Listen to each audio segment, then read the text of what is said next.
Hello everyone, welcome back for speaking English for every single day. I'm really glad to have you to see you in these sessions. Wow, really happy.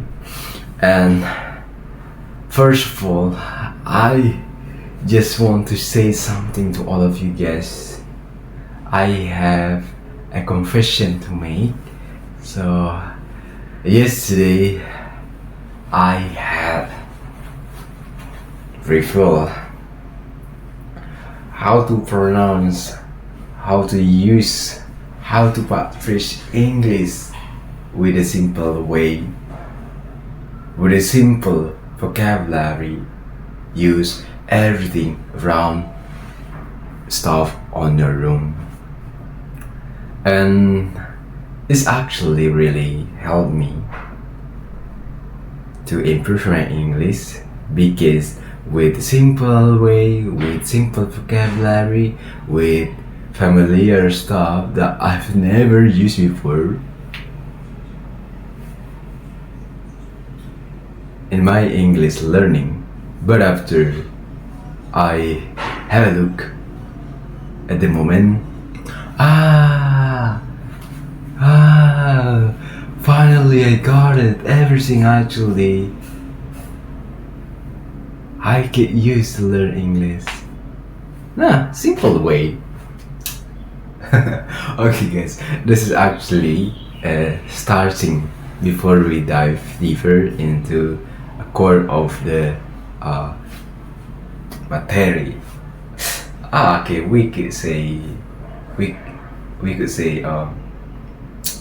story. I pretty hate to say material. It's kind of formal. I don't really like it. Okay, the way I will tell the story is about my day. So I just wake up from my bed and I'm feeling well. I'm feeling well and get enough sleep. So I didn't feel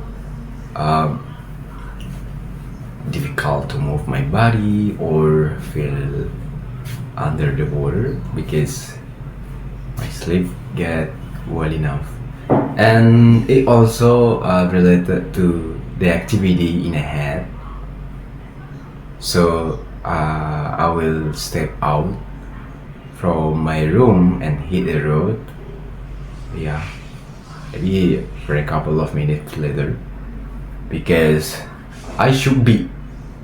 That's actually part of my day, going to work and then using busway as a transportation option. I choose because with a pretty cheap cost, I get to my work with only 3,000 rupiah. How do you think? Pretty cheap, right? And I will also doing vlog when I will walking up or hit the road. Along the road, I will make the video in the front of camera like this one. I try to keep the camera up and aim to me because that's the simple way to train us to be confident no matter what. Yeah, you could shy, you get scared, you could afraid, but those are normal. You're a human being. You don't need to be perfect. You don't need to be very confident in at location and then no. Shy, scared, afraid are normal. You don't need to be very perfect in those stuff. Okay, so and I think it's really important for us as well to say English with clarity, not only with good pronunciation. You could use native speaker or um, British accent, but when people could understand what you are talking about, you could in trouble. Everything could be in trouble. So I think the clarity, confidence, and another things are going to be our purpose, our target to be better than previous day. And I think this is the starting. This is in the interaction before we going up, before we step out, before we going down from the stairs, before we doing everything outside. Okay, thank you.